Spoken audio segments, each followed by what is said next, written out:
crossing Spain with Cary Grant, Frank Sinatra, and Sophia Loren, a production diary of The Pride and the Passion.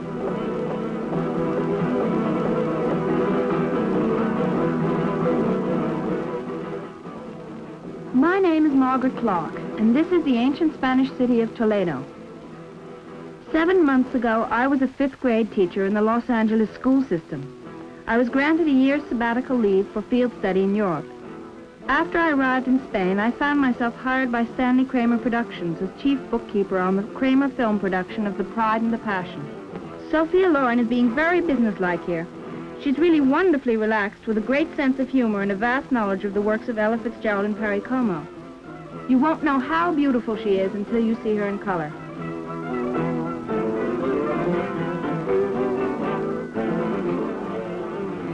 Cary Grant decided to tease me in this shot because I'm having my picture taken. He's one of the most heavenly gentlemen I have ever met. Oh dear, time has a way of passing too quickly. I saw most of Spain with The Pride and the Passion, and I think that I should mention that I worked with Frank Sinatra, too. Oh dear, time flies. This is Pedro Vidal, the assistant casting director for the picture. He can speak French, English, and Spanish, and has a marvelous smile. He asked me for a date. He asked me if he could show me Toledo on our day off. I accepted. My Spanish roommate, Conchita Umbria, would agree that this could help my Spanish greatly, particularly if Pedro decides to speak Spanish. At the end of each day, the publicity car drove us home, because Conchita was in the publicity department. We had a swimming pool, an apartment with a large balcony, and a beautiful view, and a lot of other things which made it, if you'll pardon the expression, my pride and my passion. Oh dear, time has a way of passing too quickly. I won't say that I was thinking more of the next day's date with Pedro than I was of my work. But of course I did look forward to improving my Spanish. That is, if Pedro didn't decide to practice his English. This is the house where the great painter Domenico Teocopoli, known as El Greco, lived and worked. Everything is preserved just as when he had lived here. The furniture is in the style of El Greco's time, which was from 1585 to 1611, as any schoolteacher such as I can tell you. Many of his paintings and experimental sculptures are here. 200 years before El Greco, the house was occupied by the Marquess de Villena, a known magician and enchanter. Something, I'm not quite sure what, was certainly enchanting me. We spent a half an hour inside the famous synagogue El Tránsito, looking at the exquisite facework of the purest style. El Tránsito was built in 1360. It is one of 2 synagogues in Toledo.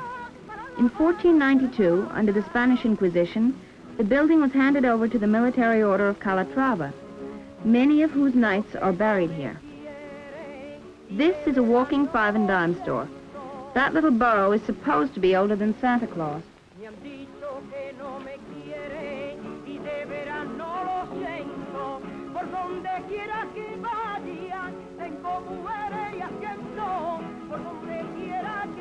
I thought this looked very refreshing and easy until I tried it. It was refreshing, all right. These little earthenware jugs are remarkable for the way they keep water cold in the hot Spanish sun, but I found them much more like shower baths. It takes practice. It also helps if you were born in Spain.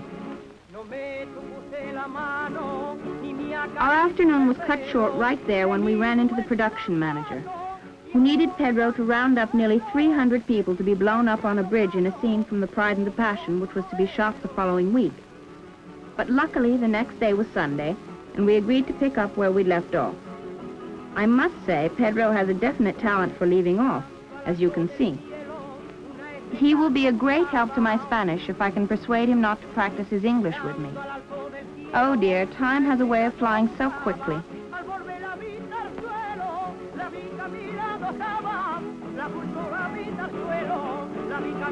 This was our apartment in Toledo, and this is Conchita Umbria, my roommate.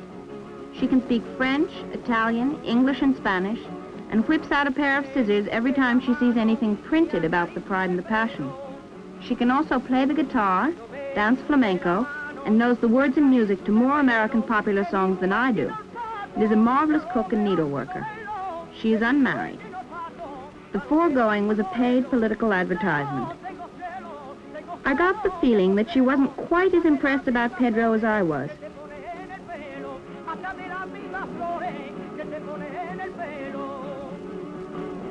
Not that I'd lost my head. I probably just liked sightseeing a great deal. Pedro was supposed to pick me up at 10 o'clock that Sunday morning, but by 10 minutes to 11, he still hadn't arrived. I began to get the sneaking hunch that he had been lured into a game of backgammon by Cary Grant and had forgotten all about our date. Then and there, I made plans to persuade Sophia Loren to give me lessons on how to be a femme fatale. I heard the first car of the morning coming up the road, and I rushed to the railing, thinking it might be someone I knew, someone like Pedro, for instance. One would think that in this day and age, cars could go faster. This car was going at a rate of speed which had made Pedro almost an hour late. But it wasn't Pedro. It was Conchita. She was trying to explain that Pedro had broken his arm right after church by falling off one of those motor scooters which are so wonderfully easy to fall off. Duty wasn't just calling, it was shouting. It was an exciting way to start a Sunday date, but it involved a lot of wear and tear on Pedro. The first shoe just got left behind, so I decided to take the other one off and fly real close to the ground. Conchita and I played Florence Nightingale to the hilt. Working with artists like Frank Sinatra and Cary Grant on The Pride and the Passion had uncovered depths of talent we hadn't known we'd possessed. How thoughtful of Pedro to break his arm. How romantic Spanish men can be. I found Pedro pale and worn, but very game. I really did try to convince him to go home and rest, but he insisted gallantly that we must complete our tour of Toledo.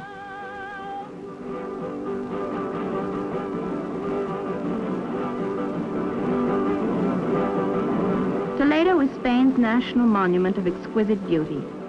In its long history, it has been invaded and occupied by Imperial Rome, Julius Caesar slept here, Visigoths, Arabs, and Christians. It is the capital of its province and residence of the Primate Archbishop of Spain. This is one of the many shops which sell Toledo steel and jewelry, and marvelous Toledano fabrics of every distinctive design.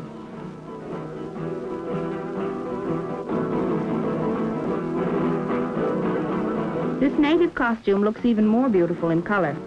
It is the authentic regional costume worn for fiestas. Pedro had disappeared during my fashion show.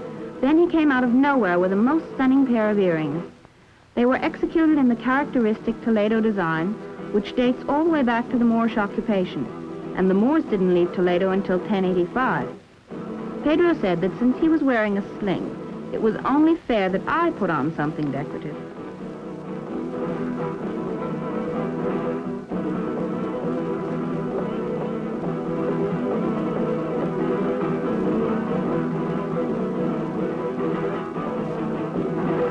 When we got to the next shop, I used the same kind of reasoning and bought him a souvenir tie clasp because he wasn't wearing any tie. Pedro, who probably had 11 of these, thanked me as though it had been invented by me especially for him.